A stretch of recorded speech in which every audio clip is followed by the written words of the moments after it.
The music was loud enough to make conversations private, or so I thought. I had been standing at the edge of the living room, drink in hand, when I caught her voice through the hum of bass and chatter. It wasn't what she said first that froze me, it was how easily she said it. "I can dump him anytime." Laughter followed, light and unbothered, like a joke told in passing. Then her best friend's voice, lower, sharper, slipped in like a blade. Then, "I'll take him." It was too quick to be rehearsed, too natural to be harmless. I didn't turn around, I didn't walk over. I kept my eyes on the reflection in the darkened window in front of me. Two blurred figures on the couch, leaning too close, glasses in hand. Her posture, relaxed, confident. Her friends, predatory, amused. The room felt warmer. My hand tightened around the glass until I thought it might crack. They didn't know I heard. That was their first mistake. It wasn't just the words, it was the certainty behind them. The ease of discarding me, like I was something she had already tested and found replaceable. I replayed the line in my head as the night went on, letting it coil tighter each time. "I can dump him anytime. Anytime." As if she already had moments planned, as if the choice was hers alone. And her best friend? Then, "I'll take him." There was no hesitation, no irony, just a quick, territorial claim over something she thought could be hers. I smiled when I caught her eye later. She smiled back, too naturally, like she believed I hadn't heard a thing. They spoke to me throughout the night. Small talk, laughter, inside jokes. But I noticed the way they avoided meeting each other's eyes when I was near. That tiny avoidance was a confession in itself. By the time we left the party, my mind was already working, not on whether she had betrayed me, but on how long. The next week, I became a quiet shadow. Her phone stayed face down on the table more often. Notifications silenced. I memorized the rhythm of her passcode from the reflection in the microwave door. Every time she showered, I went to work. Photos deleted but recoverable. Messages hidden but not gone. Her best friend's name came up more than I expected. Short exchanges, oddly timed. I didn't confront her. Instead, I took notes, timestamps, locations, patterns. I wanted more than suspicion. I wanted certainty. The next week, I became a quiet shadow. Her phone stayed face down on the table more often. Notifications silenced. I memorized the rhythm of her passcode from the reflection in the microwave door. Every time she showered, I went to work. Photos deleted but recoverable. Messages hidden but not gone.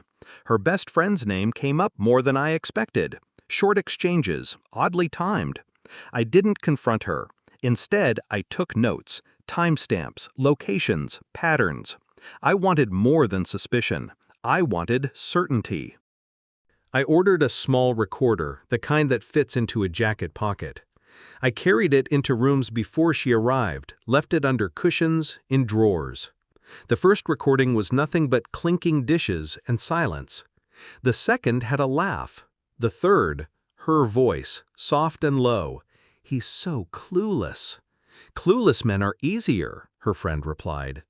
My hands didn't shake. My breathing didn't change.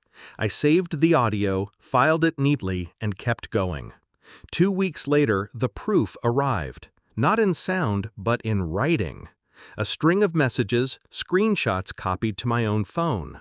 They spoke in a language that wasn't quite explicit, but left no room for innocence. Invitations to meet. Memories of things I was never there for. Words that made their loyalty to each other far more solid than anything they had with me. That night, I set the phone down in front of her while she was reading. No words. Just the glow of the screen between us. She looked at it, then at me. A flicker of fear. Then guilt. Then the practiced mask. "It's not what it looks like." I didn't speak. Her voice cracked once, then steadied. She tried to explain, to redirect, to plead. I kept my eyes on her, calm, unmoving, letting her see there was no space left for her to convince me otherwise. By the end, her voice was just noise. The next day, I invited her best friend over. She arrived smiling, curious, expecting the usual comfort of our home. I made coffee, placed 2 cups on the table, and slid my phone across to her. She saw the messages immediately. Hers, hers, hers. Her face drained. She opened her mouth, but no sound came. I leaned forward just enough to make her feel the weight of my attention. "You said you'd take me." Silence. "I just wanted to see if you meant it." Her hands trembled against the cup. She looked at me, then toward the door, then back at me. I could see her calculating whether my wife knew she was here. I smiled, not kindly, but without malice. Measured. "I won't be with either of you. But you'll tell her you came here, and you'll tell her exactly why." The corner of her lip twitched. She knew she had no good move left. When she left, I sat in the quiet. No anger, no satisfaction.